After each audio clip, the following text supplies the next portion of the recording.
Varicose వ్యాధితో బాధపడుతున్నారంట. తక్కువ ఖర్చుతో ట్రీట్మెంట్ కావాలి అనుకుంటే ఎవిస్ హాస్పిటల్ని సంప్రదించండి. నమస్తే రమ్మగారు. నమస్తే జయ.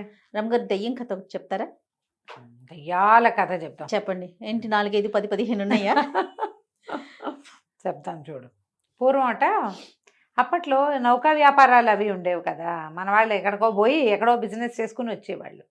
అట్లా నౌకలు వ్యాపారాలు చేసే కాలంలో రత్నశెట్టి అని ఒక శెట్టి గారు ఉండేవాడు. ఆయన తిరగని ఎక్కని పడవ లేదు, తిరగని దేశం లేదు, చూడని ద్వీపం లేదు. అసలు ఆయనకి ఆ వ్యాపారంలో తెలియందే లేదు. భలే గొప్పవాడు ఆయన. ప్రతి వాళ్ళు ఆయనతో కలిసి ప్రయాణం చేయాలని ఉబలాట పడేవాళ్ళు. ఆయనతో వెళ్తే ట్రిప్ చాలా బాగుంటుంది, ఎన్నో కొత్త విషయాలు తెలుసుకోవచ్చు, కొత్త కొత్త ఊళ్ళు చూడొచ్చు, అద్భుతమైన బిజినెస్లు చేయొచ్చు, బాగా సంపాదించవచ్చు, బోల్డ్ ఉండేవి. ఆయనకి షష్టి పూర్తయింది. ఓకే. అందరూ ఏమన్నారు, షష్టి పూర్తయింది, ఇంక మానేయాలి, నువ్వు పెద్దవాడి అయిపోయావంటే ఆయన ఏమనుకున్నంటే, వన్ లాస్ట్ జర్నీ, ఒకటే చివరిది, ఇది చేసి ఇంక ముందు చెయ్యను అని చెప్పి ప్రచారం చేశాడు. ఆయనతో బోల్డంతమంది తయారయ్యారు. వారా వీరా జనం, కళాశీలు వాళ్ళు వీళ్ళు ఉంటారు, ఈ పడవలు నడిపేవాళ్ళు. బయలుదేరి పడవ ఎక్కారు, వెళ్తున్నారు. సముద్ర మధ్యంలోకి వెళ్ళాక ఏదో పెద్ద తుఫాను, ఊహించలా వీళ్ళు, సడన్గా వచ్చేసింది. ఈ నావకి చుక్కాని విరిగిపోయింది, ఆ పడవకి, వాళ్ళు వెళ్తున్న షిప్కి. ఎన్నిసార్లు సముద్రపు అలలు వాళ్ళని ముంచేయటానికి ప్రయత్నం చేసినాయి. ఎట్టా గొట్ట రెక్కొన్నారు, అన్నీ పోయినాయి. దిక్సూచి విరిగిపోయింది, చుక్కాని విరిగిపోయింది, ఇంకేమిటో పోయింది. ఆ తర్వాత ఈ పడవకి పైన కడతారు కదా, అవన్నీ పోయినాయి. షేప్ ఉంది, ఆ తెరచాపంతా పోయింది, షేప్ ఉంది, మనుషులు ఉన్నారు. మొత్తాన్ని గింగిరాలు తిరుగుతూ ఓ పక్కకేటో చేరటం మొదలుపెట్టింది. అది సరేలే, ఏదో ఒక లంకకి పడితే అది అక్కడ ఏదైనా దిగి రిపేర్ చేసుకోవచ్చు, మన దగ్గర ఉన్నది కాకుండా చెట్టో చేమో మనుషులో ఎవరన్నా కనపడతారని చూద్దామనుకున్నారు. ఒకవైపుకి వెళ్తోంది. అది వెళ్తుంటే వీళ్ళు, బాబుగారు అదేంటండి, అదేమై ఉంటుంది, చూడండి అని ఆయన లేపుకొచ్చారు. ఆయన చూస్తూ, నాకు తెలిసిన ద్వీపం కాదు ఇది, ఏ దయ్యపు లంకో అయి ఉంటుంది. దయ్యాల లంకలు కొన్ని ఉంటాయి సముద్రంలో, నేను ఎప్పుడు వెళ్ళలా, ఇది నాకు తెలియదు అనేసరికి మిగిలిన వాళ్ళంతా అన్నారు, దయ్యాల లంక అట్లా అంటారేంటండి, అలాంటివి ఉంటాయంటే, ఉంటాయిరా, మనం చూడకపోతే లేదంటే ఎట్లా, మనం చూడలా, కానీ లేదని అనకూడదు, ఉంటుంది, చూద్దామన్నారు.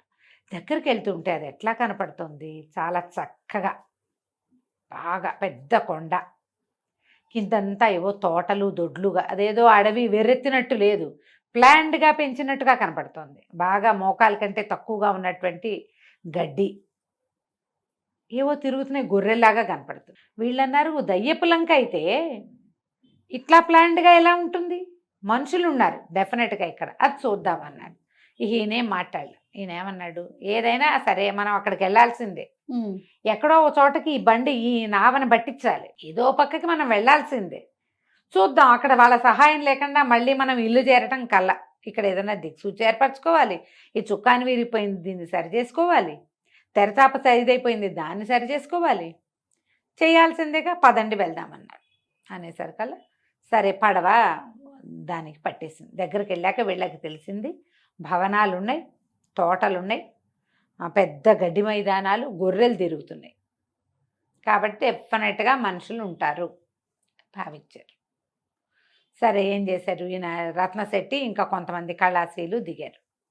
కొంతమంది అన్నారు, మీరు వెళ్ళి చూసిరండి, ఈ లోపల మేము చేయగలిగిన రిపేర్ ఇక్కడ ఏదో చేస్తాం అనేసరికి ఈ గుంపు బయలుదేరారు. ఒక ముసలాయన గడ్డి కోసుకుంటున్నాడు. వీళ్ళు పోయి, బాబు ఊళ్ళో ఏమైనా పని దొరుకుతుందా, మనుషులు దొరుకుతారా అంటే ఆయన ఏం వినిపించుకోవాలి, ఎంత అడిగినా సమాధానం చెప్పలా. వీళ్ళకి అర్థం కాలేదు. ఇంకా ముందుకెళ్ళారు. ఎవరో కుర్రాడేమో ఇట్లా సామాన్లు మోసుకొస్తున్నాడు. వీళ్ళు ఏం పలకరించినా వాడు మాట్లాడలా. వీళ్ళ భాష కాదా ఏమిటో వీళ్ళకి అర్థం కాలేదు. ఇంకా ముందుకెళ్తే ఒక 4, 5 పిల్లలు ఎగురుకుంటూ వీళ్ళని దాటుకుంటూ వెళ్ళారు. వీళ్ళు ఎవరైనా మన ఎదురుకుంటూ, ఇప్పుడు మనుషులు వస్తున్నారనుకో, వాళ్ళని చూసి ఆగటమో అడగటమో మాట్లాడటమో కనీసం తప్పుకోవటమో చేస్తాం, ఏమీ చేయలే. వీళ్ళ మీద నుంచి వెళ్ళిపోయారు వాళ్ళు అనిపించింది వీళ్ళకి. ఓకే. ముందుకెళ్తే గొర్రెలున్నాయి, గుడ్లున్నాయి, పెద్ద పెద్ద ఇళ్ళు, బోళ్ళన్ని పంటలు, తోటలు, పెద్ద కోటగోడలు. కానీ ఒక్కడు వీళ్ళకేసి చూడ్డు మాట్లాడు. ఉమ్. వీళ్ళకి అర్థం కావటల్లా ఏమిటి ఏమిటి ఏమిటి అని. ముందుకెళ్ళేసరికి ఆయనకు అనిపించింది, ఒరే ఇది దయ్యాలంకే, వీళ్ళెవ్వరూ మనుషులు కాదు, వాళ్ళకి మనం కనపట్టలేదు. సరే చూద్దామని ఆ కోట దాకా వెళ్ళారు. వెళ్తే బయట సైనికులు ఉన్నారు, కాపలాలు. క్రమంగా వీళ్ళకి ఏమర్థమైంది, వాళ్ళల్లో ఎవ్వరూ తమని చూడటం లేదు.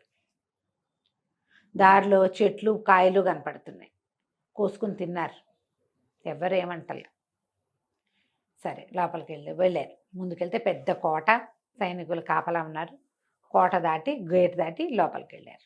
లోపలికి వెళ్తే ఏమిటో డ్యాన్సులు జరుగుతున్నాయి, సంగీతాలు జరుగుతున్నాయి. ఓ రాజుగారు పెద్ద సభా సమూహంగా కనపడుతుంది. ఆ సభలోకి వెళ్ళారు. ఎవరి దాన్ని వాళ్ళు పాడేసుకుంటున్నారు, డ్యాన్సులు చేస్తున్నారు. రాజుగారు వాళ్ళు వీళ్ళు ఓహో ఓహో అంటున్నారు. ఈయన అన్నాడు, ఒరే ఒక తమాషా చేస్తాను చూడండి అని చెప్పి అలా వెళ్ళి రాజుగారి మొహంలో మొహం పెట్టి చూడడం మొదలుపెట్టాడు. రాజుగారు ఈయన అతను చూడలేదు కానీ కెవ్వుమని కేక పెట్టి పడిపోయాడు, స్పృహ తప్పిపోయాడు. వీళ్ళు హడిలిపోయారు, ఏమైపోతుందో అని. ఈ లోపల అందరూ వైద్యుడేడి వైద్యుడేడి అంటే ఒక భూత వైద్యుడు లాంటి వాడు ఒకడు పరిగెత్తుకొచ్చాడు. దగ్గరికి వెళ్ళాడు రాజుగారి దగ్గరికి. రాజు నాడి చూశాడు, ఏమీ లేదు, గాలి చేష్ట అని చెప్తున్నాడు. అసలు గాలి ఎవరు? వాళ్ళే, అంతే. వాళ్ళందరూ ఆత్మలే, అవన్నీ దయ్యాలే కానీ మనుషులు కాదు వాళ్ళు. అప్పుడు ఏమన్నారు, ఎవరో మనిషి వచ్చాడు లోపలికి. ఆ మనిషి స్పర్శకి రాజుగారికి ఈ పని వచ్చింది. ఇలా వచ్చేసాను, స్పృహ తప్పిపోయాడు. ఏదో స్మెల్లింగ్ సాల్ట్ లాంటిది వాసన చూపించారు, లేవదీశారు. ఇప్పుడు ఆ మనిషికి ఏం చెయ్యాలి?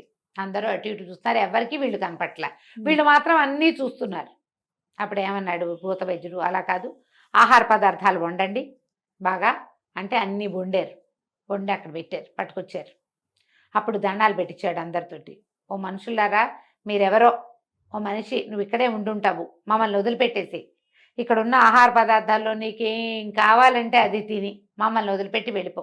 మా రాజుగారికి చాలా సెన్సిటివ్, ఆయన సుకుమారుడు, అలా మనుషుల పొలకమని సహించలేడు. మేమందరం వాటికి బాగా అలవాటై మాకేం భయం లేదు, కానీ మా రాజుగారి వల్ల కాదు.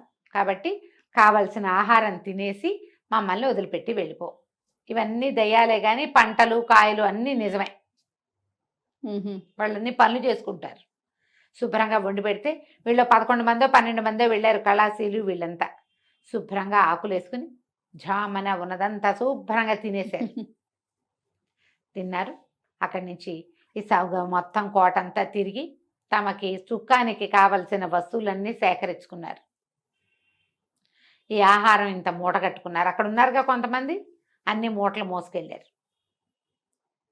వీళ్ళు వెళ్ళిపోతూ ఉంటే ఆ భూత వైద్యుడు అన్నాడు, రాజుగారు తేలిక పడుతున్నాడు అంటే వాళ్ళు వెళ్ళిపోతున్నాడు వచ్చిన మనిషి, పర్వాలేదు పర్వాలేదు మీరందరూ ధైర్యంగా పని చేసుకోండి అంటే, అంతకుముందు ఆ దయ్యాలన్నీ నుంచునుండా ఏం పని చేయకుండా రాజుగారిని చూసుకుంటూ ఎవరి దారిని వాళ్ళు పనులలోకి వెళ్ళిపోవటం మొదలెట్టారు. కొంతమంది గొడ్లు తోలుతున్నారు, కొంతమంది గొర్రెలు తోలుతున్నారు, కొంతమంది గుర్రాల సంగతి చూస్తున్నారు. ఊడ్చేవాళ్ళు తుడిచేవాళ్ళు ఎవడి పని వాడు చేసేసుకుంటున్నాడు.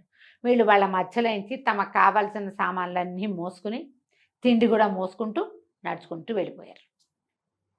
వెళ్ళి పడవ దగ్గరికి వెళ్ళాక ఆ సామాన్లతో రిపేర్లు అయినాయి కానీ తిండి మూటలు ఊడదీస్తే అందులో ఏం లేవు, ఇంతంత పిండాలు ఉన్నాయి. అవి ఆహారం తిన్నదే. అక్కడ వీళ్ళు ఏం తిన్నారో తినేశారు. పట్టుకొచ్చిన దాంట్లో ఏది వీళ్ళకి తినడానికి రాలేదు. చెట్లకు కోసారు కాయలు, అవి మాత్రం ఉన్నాయి. సరే వీళ్ళు ఏం చేశారు, కిందకి దిగి మళ్ళీ కట్టెలు అవి ఇవి కట్టుకొట్టుకుని అవి తెచ్చుకున్నారు లోపలికి. చుక్కానికి కావాల్సిన రిపేర్ అంతా చేసుకున్నారు.